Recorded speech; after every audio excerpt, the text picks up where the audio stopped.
Sophie's journey was set up in memory of my daughter Sophie, who sadly passed away from cancer back in 2016. She had a brain tumour which was called medulloblastoma. So Sophie was a normal, healthy, happy 10-year-old.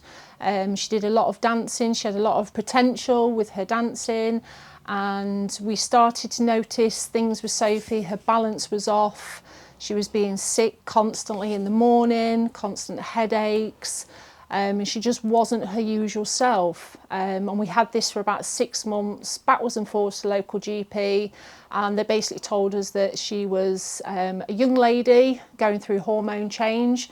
How wrong were they?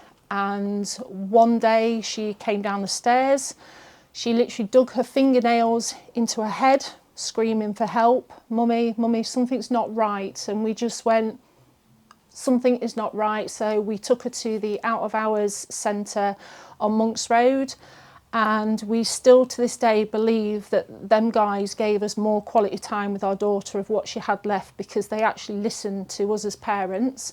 They said to us, let's get her up to Lincoln because we can clearly see something's not right. She was in the MRI scanner within about 20 minutes. We was then took to a side room after the MRI, and I'll always remember Sophie saying to us in front of the nurse, I've got a brain tumour, mummy. So me and Dad laughed at her and said, don't be silly, you know, brain tumour? No. The doctors came in and said, I'm really sorry to tell you, but your daughter has got a brain tumour. And both me and Ben said, well, what's a brain tumour? Because, you know, it's not a talked about thing.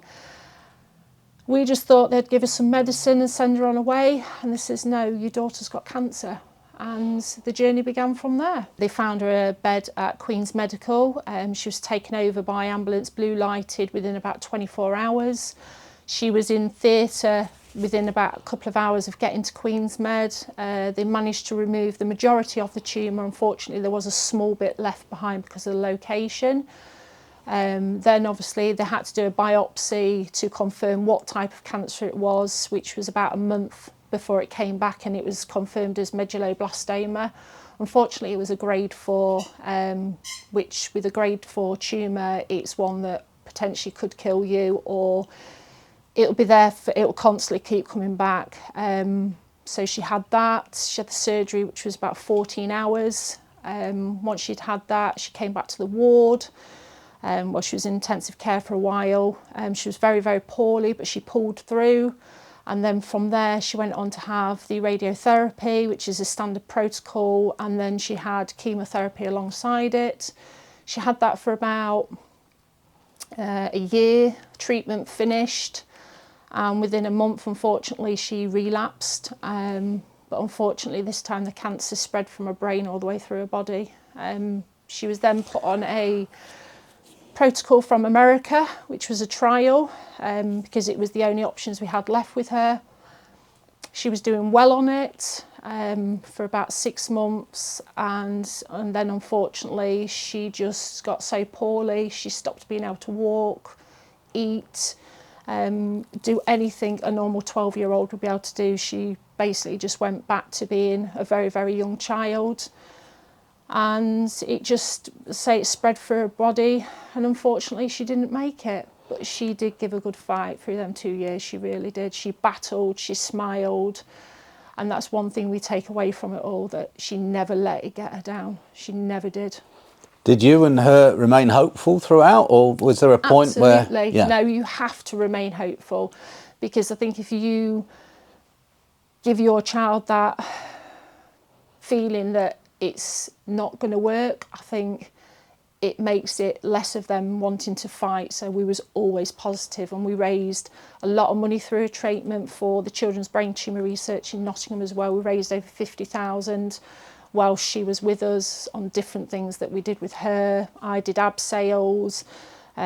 We did just loads of different events to raise the money as well. So we was always busy, and it was a good thing to be busy as well. Tell me about that horrible moment when you called in and told that things aren't going to work out.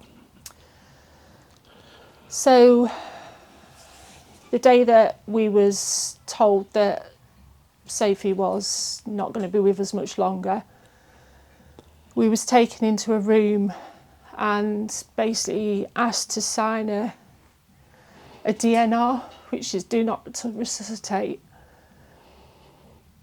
It was one of the hardest things we had to do, because even if her heart did stop and she come back to us, she wouldn't be the person she was. She just wouldn't be Sophie. So I remember Ben signing that DNR and then going back to that room and not telling our daughter that she was dying. It was heartbreaking. You shouldn't have to say goodbye to your child but for yourself. You just shouldn't have to do it, but we had to. And what Sophie wanted to be at home when she passed away. And I can't fault the team on Rainforest Ward. They did everything to get our daughter home, and we got her home, and within 24 hours she passed away at home in her own bed, but it was what she wanted. And you feel strongly in Lincoln, certainly, there's not enough support for people going through the same thing, which is why you're stepping in there, Stacy. So when your child's diagnosed, you are taken out to obviously a specialist hospital, because like I say, Lincoln's only a treatment centre. When you're back home in Lincoln, the support for children on treatment for cancer it's not fantastic. There's no specialist team around. You have your community nurses come in, which they are absolutely fantastic. But when your child passes away, it's like everything just stops and there's nobody there for you. And that's another reason why I set the charity up. I go out to the families, I do home visits to the families, and I support them where they're needed. I've been with families when their child's passed away. I've been with them before the child's passed away. I'm there basically for how they want me. I can only share my experiences of what we went through losing Sophie to help them try and understand the process of what to possibly expect.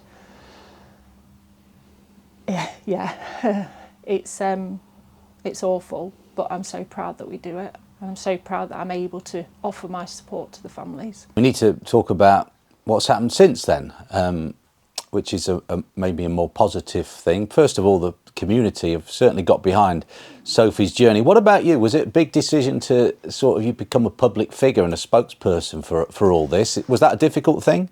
So when Sophie was with us, we did a wish list for Sophie before she passed away, and one of her wishes was that nobody else go through what she went through. Now, we all know, unfortunately, cancer is here to stay. I don't think it'll ever go. I am a very big believer if there was going to be this big cure, well, where is it? Why hasn't it happened? Because it took my daughter away. And there's so many more children and adults nowadays that are passing away. I think it's just going to stay forever.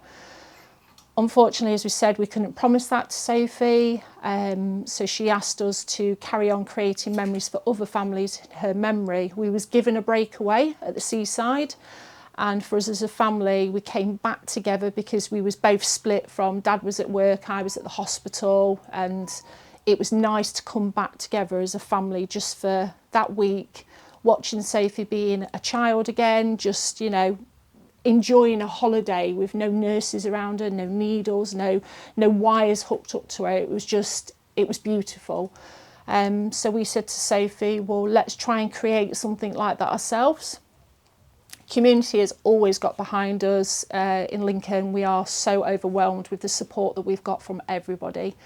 And after Sophie passed away, we launched Sophie's Journey. And what we do now is we provide free holidays for children with cancer in Lincolnshire.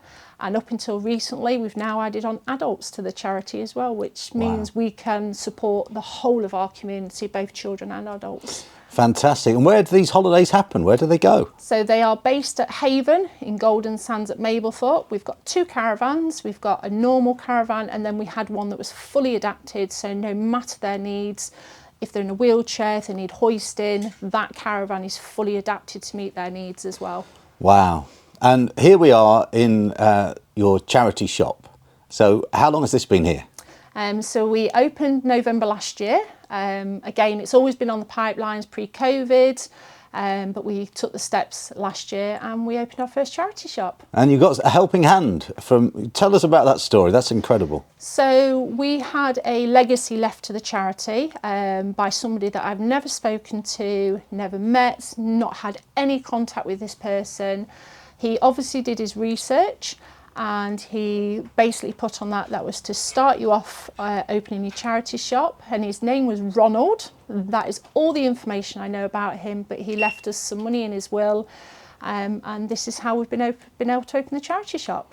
So it's this shop, which there's customers here at the moment at the till supporting you, and then a lot of events that you put on across Lincoln. Is it Lincoln or Lincolnshire that the events go on? So we mainly stick to Lincoln, but we do go out to other events that invite us Lincolnshire, because we do cover the whole of Lincolnshire, but our main events are held within Lincoln.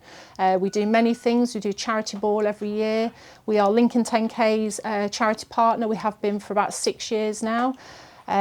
We do your normal Christmas markets. We've got the big one coming up this year, 22nd and 23rd of November, 1NK. It's an absolutely fantastic community event and we get so much support from it.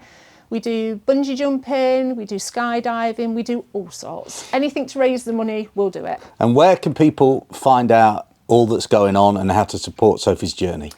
So you can either go onto our website, which is www.sophiesjourney.org.uk, or you can go onto our social medias, Facebook, Instagram, Twitter, TikTok. We're all on there, Sophie's Journey as well. Or come down to the charity shop. We are based at Riverside Units, 246 Newark Road, Lincoln. We are literally behind the petrol station on Newark Road.